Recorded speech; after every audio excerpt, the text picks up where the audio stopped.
good morning. Please all stand.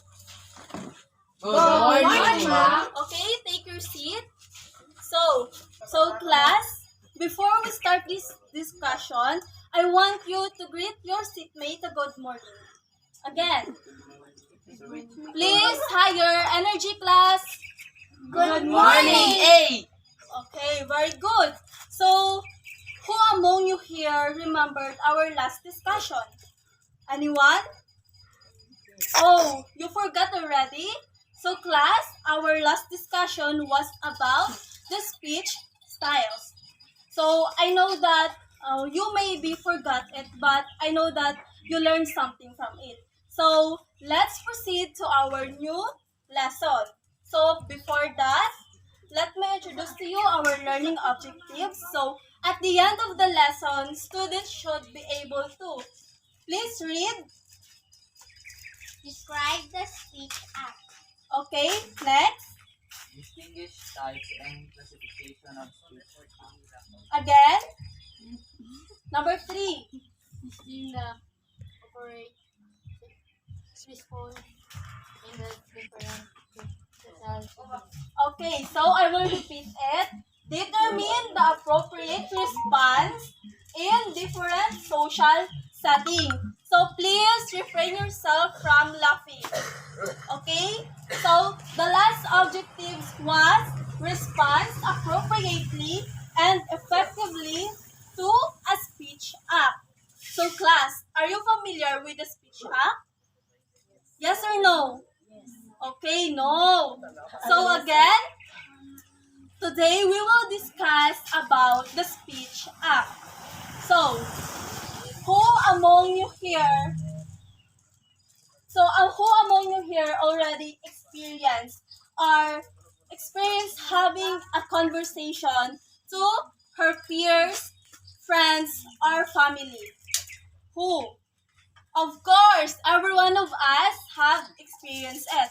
So, in our daily lifestyle, we converse to our peers. You converse to your mother. Am I right? Yes, okay. So, the speech act. So, speech act, please read. Is an utterance that a speaker makes achieve in intended effect.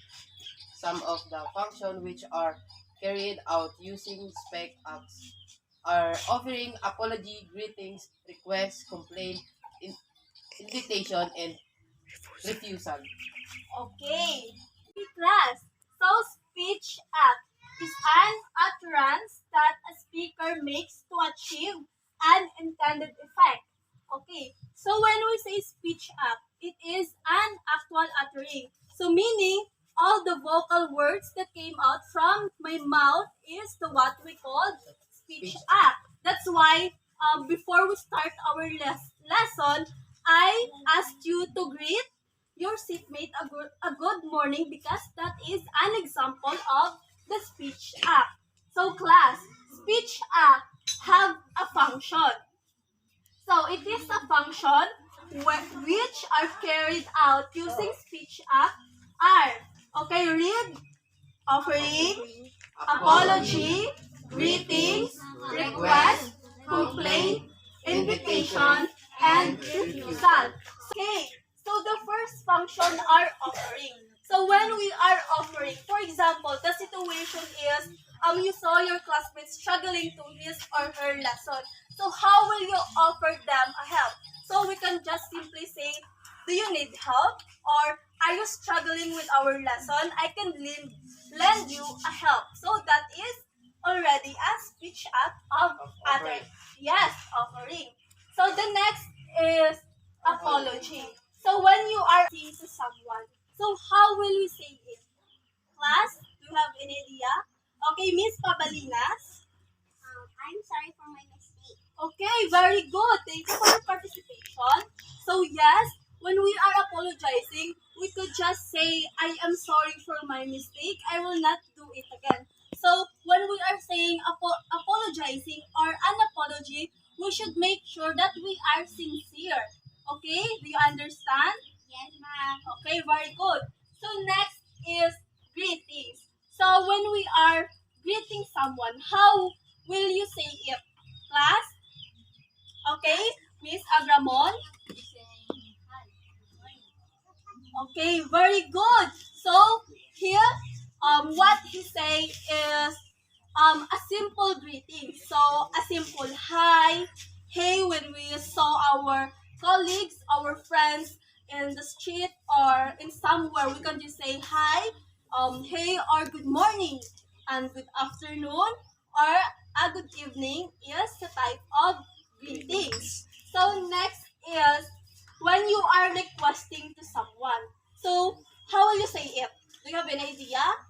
Okay, so when we are requesting, for example, you are thirsty and you want to drink or to sip a glass of water. So how will you request it? Okay, we could just simply say, can you get me a glass of water? So that's it. That is already a form of requesting. So next is complain. When we are complaining, for example, you are in a cinema, you are watching a movie, and you didn't like the plot or the storylines of the movie. How will you complain it? So we could just simply say, oh, the movie is just so boring, I don't like the narration, I don't like the cinematography, and so on. So that is a form of complaining. So next is the invitation. I know that you are all familiar with the word invitation. We are all already invited by our friends, our relatives into a occasion. So anyone here who have the idea of inviting, okay? Okay, he said that I am inviting you to come to our house, which is correct. So next is when we are refusing, the refusal. So, for example, especially to the girls, it is a reminder. If there is a someone, a stranger, who are offering you a ride, especially when it is night, it is evening. So of course, this is a stranger, so we are refusing his offer to take you home. So when we are refusing, we can just simply say, "I am sorry, I don't want to come with you," or we can just say, "I'm sorry, I don't want it," or "I have something to do, an important meeting." So that is a form of refusal, I mean. So that is the speech act. Always remember that speech act is an actual uttering, which means all the vocal words that came out from our mouth is the speech act. It is a conversation, it could be a dialogue, a song, or even what we read in a textbook. That is a form of speech act. Okay, class. Do you know that speech act has a three types? Okay, you don't know. Of course, you're not familiar with it. So we will discuss it further, the types of the speech act. Okay, so our next discussion was about the types of the speech act.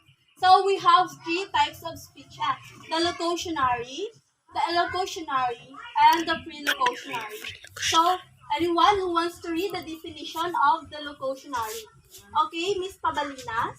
Is the actual act of uttering. Yes, correct. Locutionary is the actual act of the uttering.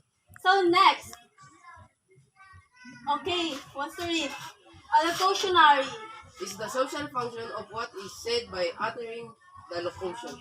Yes, correct. It is the social function of what is said by the uttering the locution. So the last type of speech act, who wants to read the pre-locution? Okay. Refers to the sequential type of one. Okay, very good. So these are the three types of the speech act. We have the locutionary, allocutionary, and the pre-locutionary. So for example, in locutionary, so I will write it.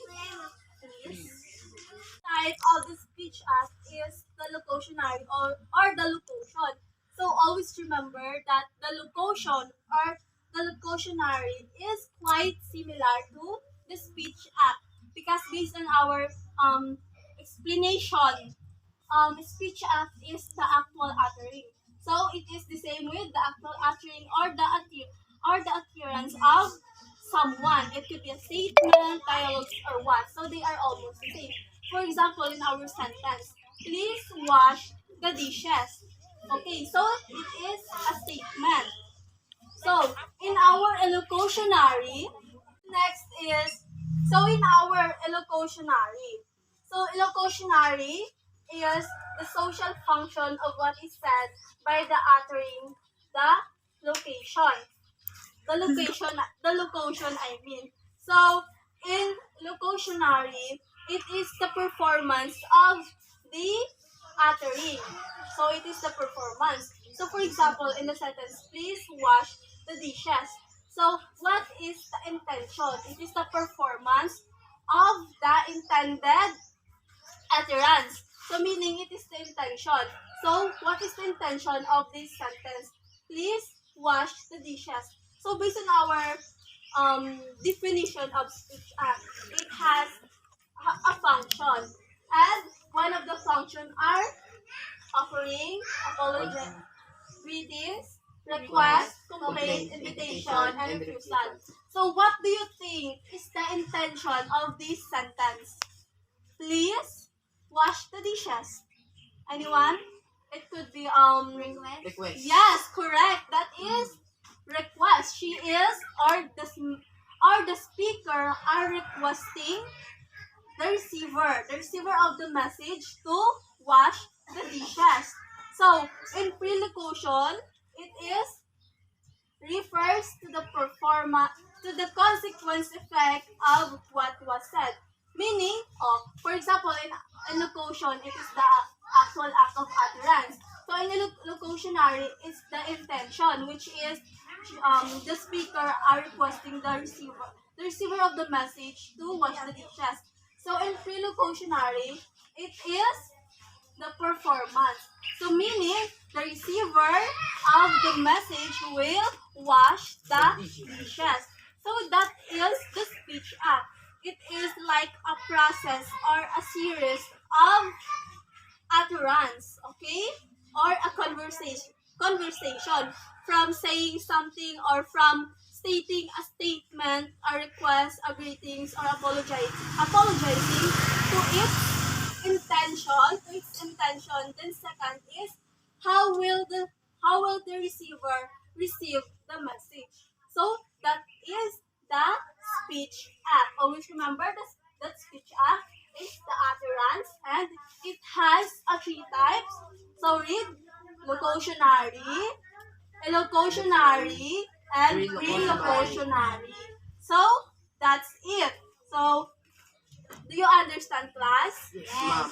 Do you have any questions, suggestions, Nothing. violent reactions? Okay, none? Okay.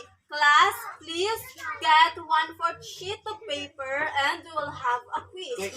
Finish or not finish, please pass your paper in front. 1, 2, 3.